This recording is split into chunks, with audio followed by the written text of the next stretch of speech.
Selamat bergabung kembali di MT Channel Fisika. Kali ini kita akan belajar tentang fluida dinamis bagian yang pertama. Di dalam pertemuan pertama ini, kita akan membahas tentang fluida ideal, lalu debit aliran, PLTA atau pembangkit listrik tenaga air, dan asas kontinuitas.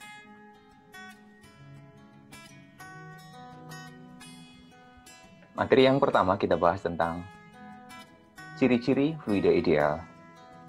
Ciri-ciri fluida ideal yang pertama adalah alirannya tunak. Artinya, kecepatan atau V di suatu titik konstan terhadap waktu. Yang kedua, fluida ideal tak termampatkan. Artinya, ketika fluida ditekan, fluida tersebut tidak mengalami perubahan volume. Yang ketiga, fluida ideal tidak kental atau sering disebut non-viskos. Artinya, gesekan antara fluida dengan wadah atau pipa dapat diabaikan. Ciri yang keempat yaitu aliran fluida ideal adalah aliran garis arus atau streamline, atau dengan kata lain tidak turbulen, seperti pada gambar. Pada gambar aliran streamline, partikel fluida mengikuti lintasan yang mulus atau tidak saling bersilangan. Sementara, jika aliran turbulen, ditandai dengan adanya lingkaran yang memutar menyerupai pusaran.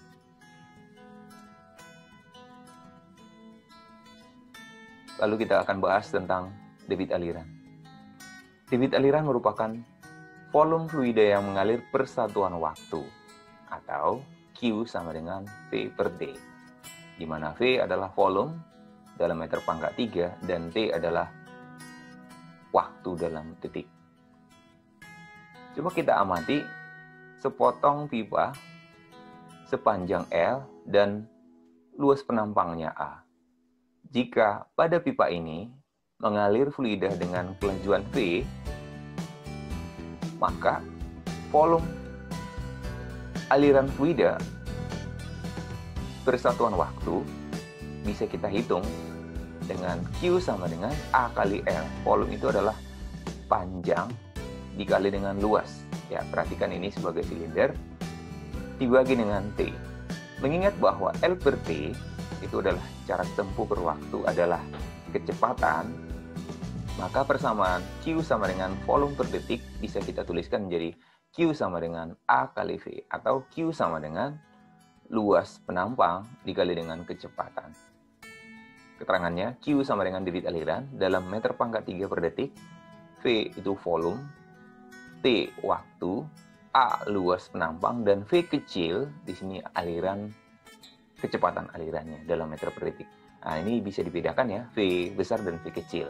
Kalau V besar itu volumenya, sedangkan V kecil adalah kecepatan alirannya. Lalu materi berikutnya tentang hukum kontinuitas.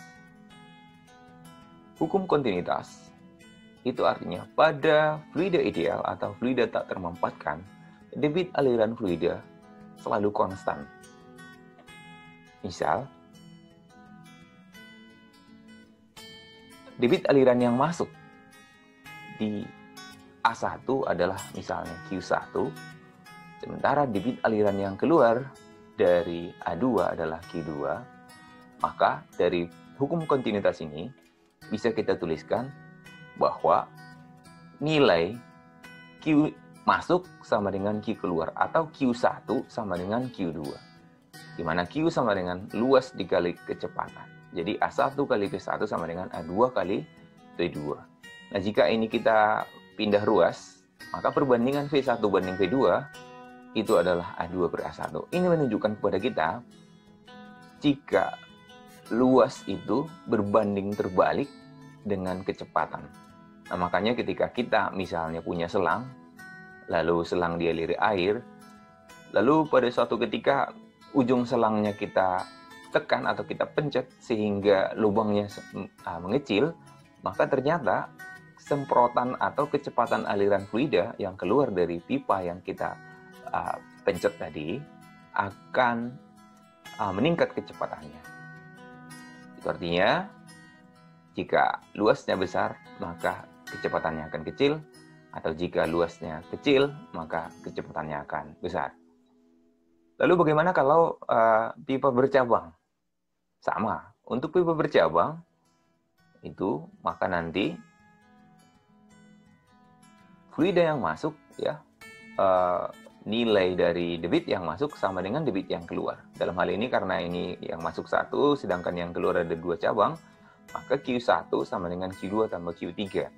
Q1 itu adalah A1V1, Q2 A2V2 tambah Q3 adalah A3V3. Sebagai contoh, sebuah keran air dengan luas penampang A sebesar 1 cm kuadrat. Dan laju air yang lewat dari keran itu sebesar 20 meter per detik. Nah, yang ini adalah laju air. Waktu yang dibutuhkan untuk mengisi sebuah bak dengan volume 1 meter pangkat 3 adalah berapa? Ini adalah volumenya. Nah, ini bedakan, yang 20 meter per sekon itu adalah kecepatan, sedangkan 1 meter pangkat 3 adalah volume.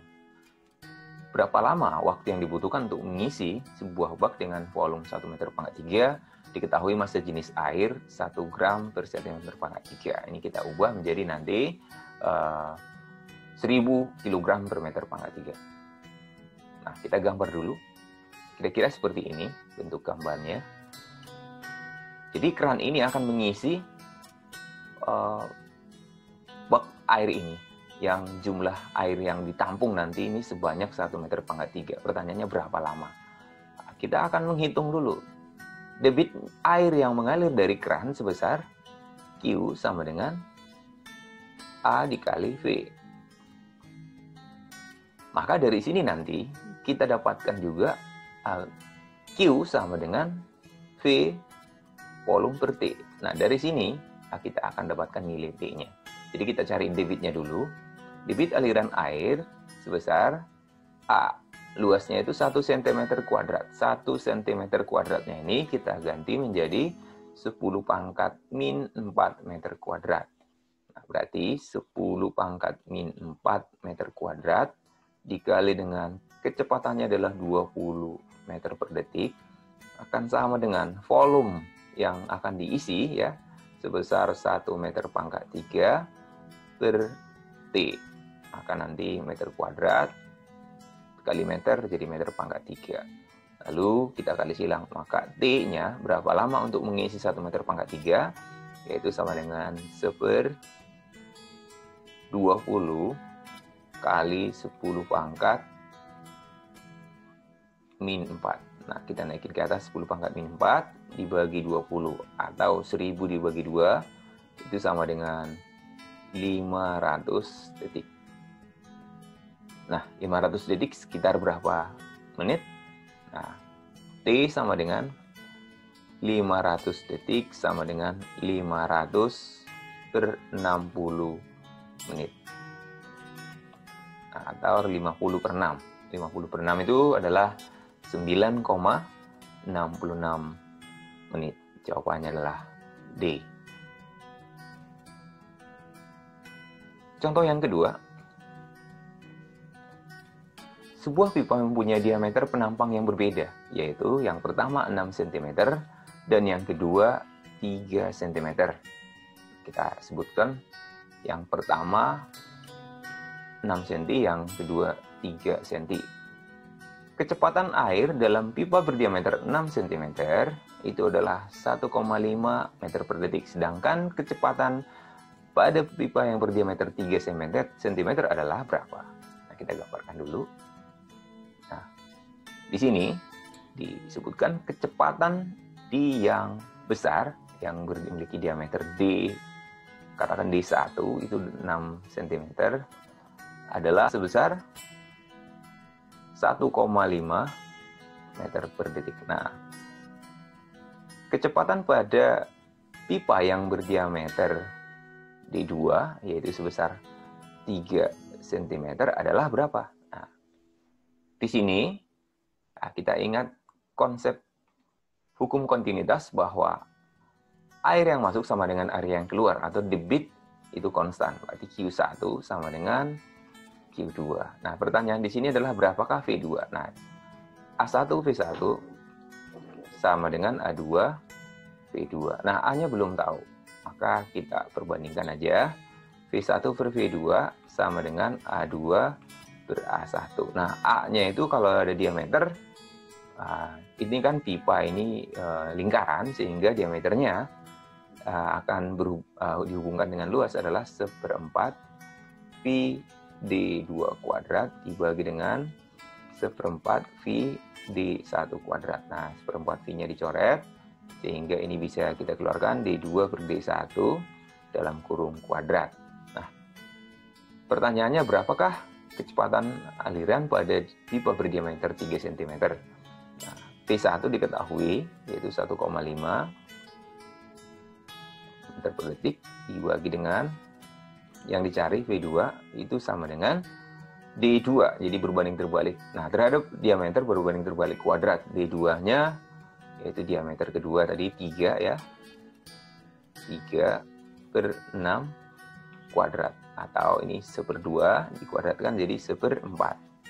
Lalu kita dapatkan V2-nya menjadi 4 kali 1,5 itu 6 meter per detik. Jawabannya adalah bola. Contoh yang ketiga. Sebuah pipa air memiliki percabangan seperti gambar. Diketahui luas penampang pipa 1, pipa 2, dan pipa 3 masing-masing 2 cm kuadrat, 2 cm kuadrat, dan 1 cm kuadrat. Jadi pipa yang besar, pipa yang sebelah kiri adalah 2 cm kuadrat. Nah, pipa yang 2 cm kuadrat sama dengan pipa yang sebelah kiri, tapi pipa yang ketiganya adalah 1 cm kuadrat. Pertanyaannya adalah, berapakah kelajuan air pada pipa 3 yang 1 cm kuadrat jika diketahui P1 20, P2 5 meter per detik? Maka untuk kasus ini kita ingat bahwa debit aliran yang masuk sama dengan debit aliran yang keluar. Maka kita tuliskan aja Q yang masuk sama dengan Q keluar, berarti ini Q1 sama dengan, ini keluar ada 2, Q2 tambah Q3. Q1 itu kan A1 kali V1 sama dengan A2 kali V2 tambah A3 kali V3. Nah, A1 V1, A1 itu 2 cm kuadrat dikali dengan V1. V1-nya adalah 20 meter per detik sama dengan A2 2 cm kuadrat dikali dengan 10 meter per detik ya, ditambah dengan A3 1 cm kuadrat dikali dengan V3. Nah, V3 yang ditanya. Nah, cm kuadratnya dicoret, sama-sama cm kuadrat.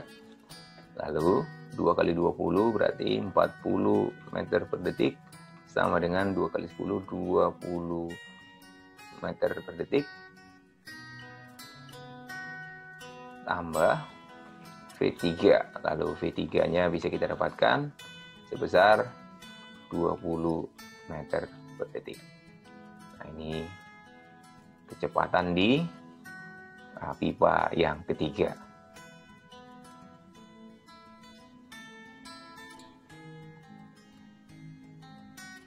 Lalu kita bahas bagaimana penerapan debit aliran pada pembangkit listrik tenaga air.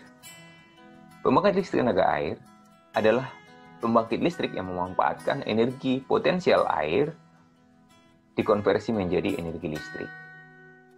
Nah, perhatikan ini ada sebuah bendungan. Nah, dari bendungan ini nanti akan didapatkan debit aliran yang cukup sehingga dia bisa memutar turbin. Lalu turbin akan memutar generator, maka generator akan menghasilkan listrik. Jadi pada prinsipnya pembangkit listrik tenaga air ini memanfaatkan ketinggian dan debit aliran yang cukup untuk memutar turbin, lalu turbin memutar generator, sehingga generator akan menghasilkan listrik. Tapi dalam kasus ini, ya tidak mungkin semua energi potensial yang dimiliki air dikonversi 100% menjadi energi listrik. Pasti ada energi yang hilang dalam proses ini. Maka kalau kita mau mencari berapa efisiensi dari pembangkit listrik tenaga air, itu sama dengan efisiensi adalah energi yang dihasilkan dibagi dengan energi awal atau energi output dibagi dengan energi input. Jika efisiensi 100% itu berarti seluruh energi potensial diubah menjadi energi listrik. Tapi dalam kasus ini tidak mungkin semua karena ada pasti energi yang hilang. Baik energi gesekan ataupun energi yang lain.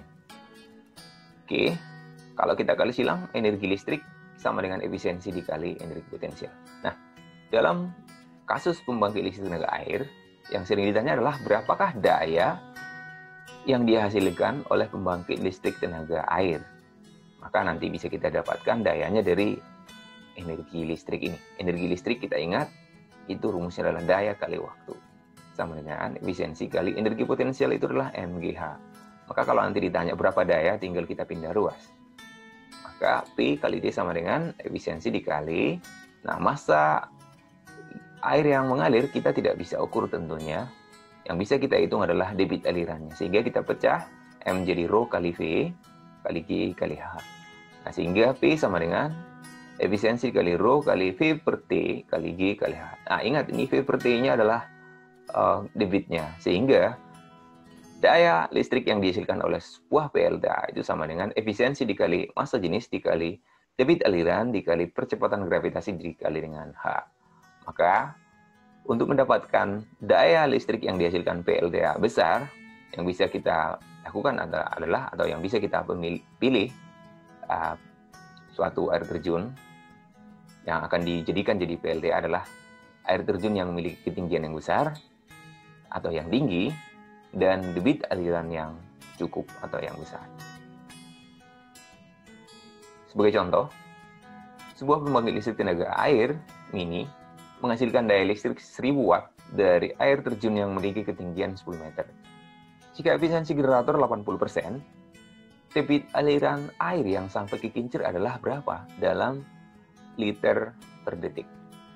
Maka ini adalah daya listrik, kita simbolkan dengan P, lalu ini adalah ketinggian, disimbolkan dengan H, ini adalah H, lalu ini adalah efisiensinya. Pertanyaannya adalah debit aliran, berarti Q. Nah, kita ingat tadi persamaannya, intinya energi listrik yang dihasilkan itu berasal dari energi potensial dan tidak semuanya, hanya sebagian atau efisiensinya kali energi potensial. Nah, energi listriknya itu adalah P kali T sama dengan efisiensinya dikali energi potensial tadi M G H. Nah, dalam hal ini P kita dapatkan sama dengan efisiensi dikali M-nya itu ditukar menjadi rho kali V, ini pindah ruas T-nya dikali G dikali H. Nah, inilah yang ditanyakan, yaitu debit alirannya. Lalu tinggal kita masukkan, daya yang dihasilkan tadi adalah 1000 watt, sama dengan efisiensinya 80% atau 80/100, dikali dengan massa jenis air tentunya 1000, dikali dengan yang dicari debitnya, dikali dengan 10, dikali dengan ketinggiannya H, 10.